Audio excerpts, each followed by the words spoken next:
Supreme কোর্টের অবসরপ্রাপ্ত বিচারক আবুল হোসেন মোহাম্মদ শামসুদ্দিন চৌধুরী মানিককে আটক করেছে বিজেপি। 23শে আগস্ট শুক্রবার রাতে সিলেটের কানাইঘাট উপজেলার সীমান্তবর্তী ডনা এলাকা থেকে তাকে আটক করা হয়। শামসুদ্দিন চৌধুরী মানিক, বিচারপতি শামসুদ্দিন মানিককে হাইকোর্টের যিনি কয়েকদিন আগে উপস্থাপন করছো সেই মানিককে সেই মানিককে নাম হলো বিচারপতি মানিক, বাড়ি মুন্সিগঞ্জ। আপনার পিতার নাম? পিতার নাম মরহুম আব্দুল হাকিম চৌধুরী। আব্দুল হাকিম চৌধুরী, গুড। জি, আপনি ইন্ডিয়া পালাইতেছেন কেন বলেন? ভয়ে পালাইতেছি। কার বইয়ে?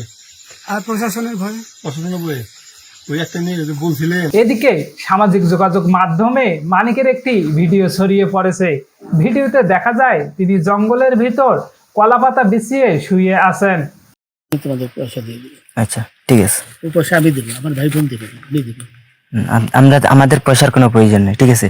আপনি যদি সেফটি মানে ফালতু লোক 2 টাকা একজন ফালতু লোক। আমি এই দেশে এত কষ্ট করে এসেছি কি বাংলাদেশে ফেরত যাওয়ার জন্য? জি না, জি না। জানে না। আচ্ছা, ঠিক আছে। আমি তো কত রুগী নেই, মিডিয়াতে তো খুব সুন্দর। আচ্ছা আচ্ছা, শোনেন একটু শোনো। আপনার কাছে এই মুহূর্তে এরা যখন ধরছে আমাদের প্রতিনিধি কি কি ছিল সাথে? আমার সাথে কি কি ছিল এটা বলেন। আমার সাথে ছিল ব্রিটিশ পাসপোর্ট, বাংলা পাসপোর্ট, টাকা আর কয়টা ই কার্ড, ডেবিট কার্ড আর ই কার্ড, কি বলে। আচ্ছা, কালকে যে টাকাগুলো ছিল, আজকে কোনো টাকা ছিল সাথে? আজকে ছিল না, আজকে যে কত 40 বাংলাগুলা, হ্যাঁ 40,000, 40 টাকা আজকে হ্যাঁ, আজকে যেটা। কয় টাকা ছিল? বেকানি এই বেকানি ওই বেকানি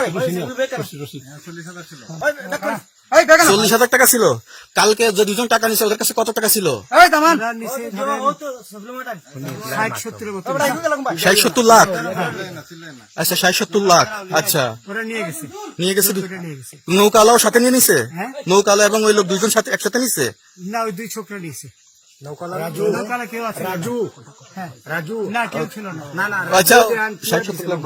হ্যাঁ, ওনাদের ফোন নাম্বার আছে আপনার কাছে? জানা দিছে? কিছু নাই, আমার ফোন নাম্বার সব নিয়ে গেছে। আপনি কত টাকা কন্ট্যাক্টে আসছেন? আমি 15,000 টাকা ওদের বলছিলাম, ওইটা আমি দিছি। কিন্তু পরে এই 2 ছেলে আমার মাইরা ধইরা এই মাইকটা কোন জায়গায় মারছে ভাইয়া? বর্ডারে আনিয়ে মারছে না ভিতরে? তারের ভিতরে, ইন্ডিয়ার ভিতরে? আমরা তো ইয়ের নামে, আমাদের বাংলাদেশের অনেকের নামে আমরা অনেক অন্যায় করছেন, জুলুম করছেন, এটা সঠিক? আমি জুলুম করি?